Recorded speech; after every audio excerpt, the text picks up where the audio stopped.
Our Violent Ends, Chapter 30. The sky was overcast, dark enough that the morning almost seemed to be nearing night. That would have been too much to ask for. If the whole day could simply skip past itself, then no duel could be fought.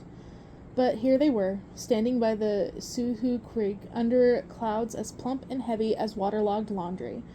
Juliet couldn't make sense of how quiet it was, how there hardly seemed to be anyone present today on the roads. In the distance, the large gaswork factories sat utterly idle, not a single worker to be seen. Was there something happening that she did not know about? Some rally gathering all the numbers elsewhere in the city that she was not aware of? Look alert, Juliet. Juliet cast a wry eye to Tyler as he hovered at the end of the alley, ready for the very moment that the Montagovs appeared. Directly ahead, the creek flowed on, filled with fishing boats and houseboats that seemed to sit unoccupied. I don't suppose we're following the actual dueling code, are we? She asked. Because there are quite literally 500 rules, and my Russian vocabulary only goes too far. In answer, Tyler pulled something out of his pocket and tossed it Juliet's way. She caught it swiftly, the pages crumpling underneath her fingers. The cover was faded, but its text was still legible, surrounded by border decoration. Yevgen Wonjin. 32 paces, Tyler replied evenly. We can make that trash bag a barrier. Juliet glanced over her shoulder, checking on Elisa again. The girl stood under the grip of two of Tyler's men. Another two Scarlets were posted on the other end of the alley. They were standing guard in case the White Flowers decided to rush in from the back roads and summon a turf war. But Roma would never be so thoughtless. There was no possible victory picking a fight within such a small space, surrounded by high walls and tiled rooftops that jutted into either side. All that could possibly suit a place like this was a duel. 32 paces, a barrier in the middle, which the dueler on each side could approach, but could not retreat from once they had stepped forward. Tyler had one shot.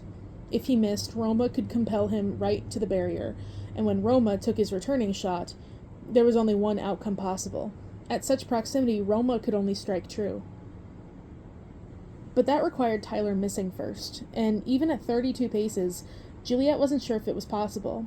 She could only hope that they would advance to the barrier, that they would both stay far, far away from each other, and they would both miss, and this duel would end with honor restored and without death. But Elisa turned to the White Flowers, and Tyler mollified. Another joke, Juliet thought. Her heart was thudding a storm in her chest. Never could not that happen. How was this going to end? Hey, Juliet said, stepping closer to Elisa. You need anything? Thirsty? Elisa shook her head. She tried to tug her arm out of her captor's hold, but it was a weak effort. She had long given up trying to escape. I just want to go home, she said frostily. Juliet swallowed hard. You will. She placed the copy of Tyler's novel at Elisa's feet. Look after this for me, would you? Tyler had promised to give Elisa back at the duel's end, regardless of the result. So far, he certainly seemed to have kept his word. Elisa was unharmed. At most, she only looked annoyed to be here. Perhaps, it occurred to Juliet suddenly, Elisa didn't even know that her brother was being summoned for a duel. Footsteps sounded from the road outside the alleyway. Juliet inhaled sharply and straightened, her fist clenching hard. If Elisa didn't know why she was here, she would soon. Roma and Benedict appeared. They were visibly tense, coats pulled to their necks to brace against the cold. For a moment, Juliet wondered if Roma might be wearing something protective underneath. But then he unbuttoned his coat, showing merely a pristine white shirt. There would be no tricks here. Tyler would see through any attempt. Tyler! Juliet snapped. Her voice drew Roma's attention, summoning his eyes to the back, where Elisa was being held. He lurched forward, but Benedict grabbed his arms, warning him against any sudden movements. Another cold gale blew into the alley. The Montagovs were twin reflections of the same picture, one ablaze as a study of contrasts and shadows, the other a faded, blonde replicant. No need to chide me, Tyler replied, striding toward her. I'm getting into position. Just as he started to walk, there was a loud bang from nearby, and everybody in the alley flinched. No matter how blasé Tyler acted, he was just as tense as Juliet was. Where Juliet stood taut in fear, he stood white-knuckled to prepare for blood. Only a rickshaw runner, I'm sure, Juliet said. She offered Elisa another glance, trying to communicate with her eyes that everything would be all right. before walking to meet Benedict in the middle of the alley. As seconds, this was supposed to be their last chance to communicate on behalf of the duelers, to resolve the matter and walk away. "Any success?" Benedict muttered.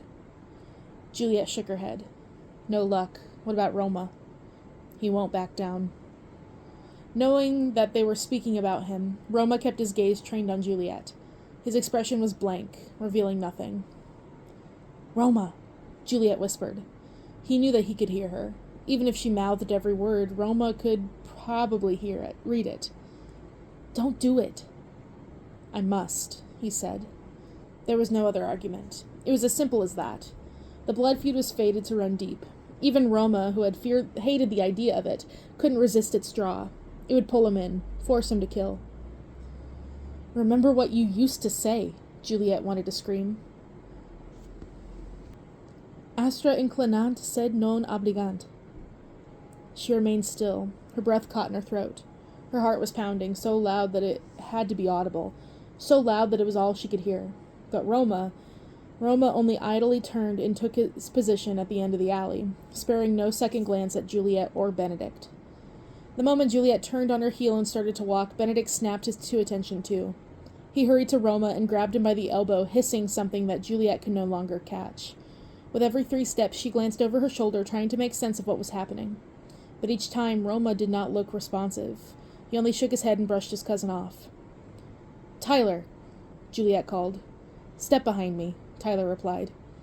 He did not look in Juliet's direction. "Unless you want to be within firing range?" One breath in, one breath out. "Tyler." This time Tyler did give her his attention, his pistol dangling at his side. "Yes?" And Juliet's tongue stalled. What was she to say? Was she to beg for Roma's life? Was she to plead to drop to her knees, do all that Tyler expected to do, as that weak-hearted girl he had never thought could lead? Juliet swallowed hard. She could not. She would not.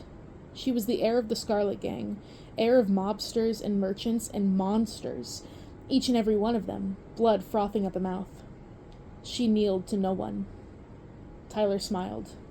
"Take your place, then." But God, she wished she weren't. She wished she could just be a girl. Juliet walked to the back of the alley, stopping beside Elisa. By now Elisa was starting to frown. She was putting together the pieces, watching Roma and Tyler face each other at opposite ends of an alley, pistols in their hands. As Benedict said, "Tyler Kai, you may approach the barrier at your own pace." "What's happening?" Elisa demanded suddenly. "Is this a duel?" A crack dashed across Juliet's heart.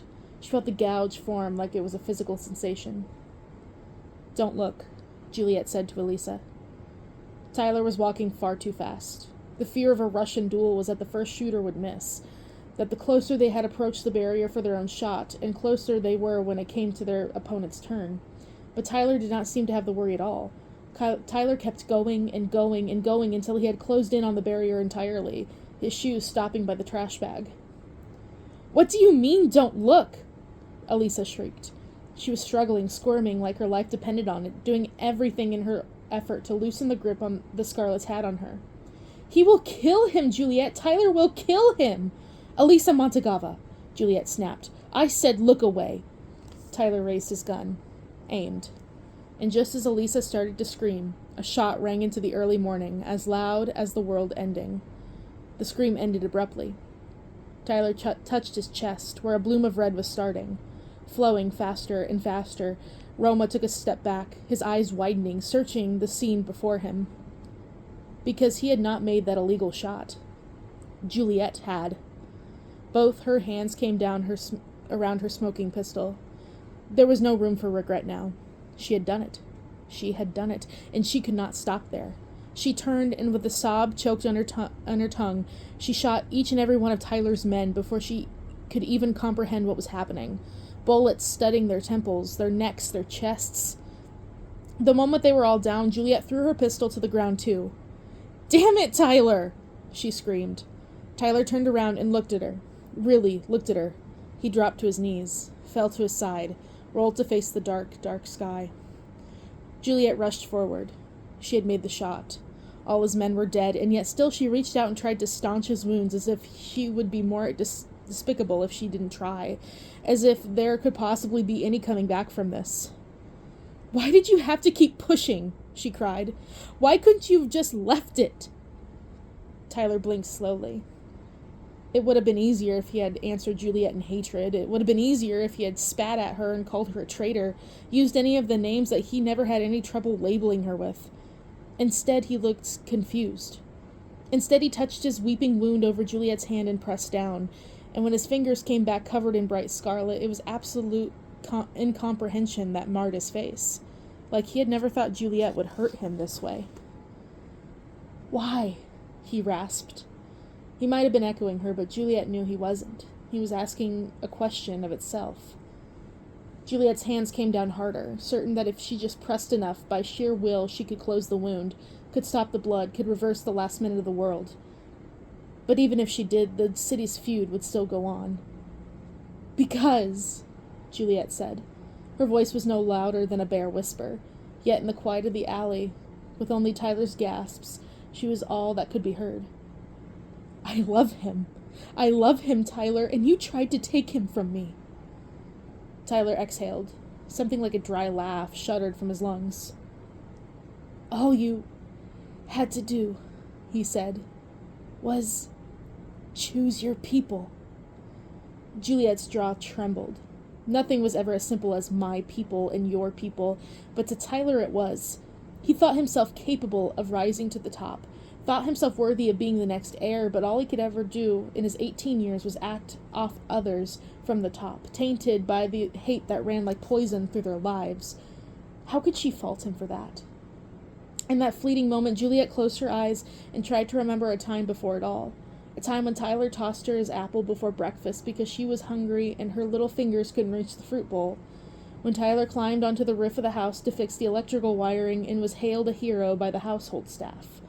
When Juliet walked into his bedroom shortly after she'd returned from New York and found him curled into himself, crying over a picture of his father. He had slammed his door in her face, but she understood. She had always understood. By the time Juliet opened her eyes and whispered, "I'm sorry," Tyler was already dead.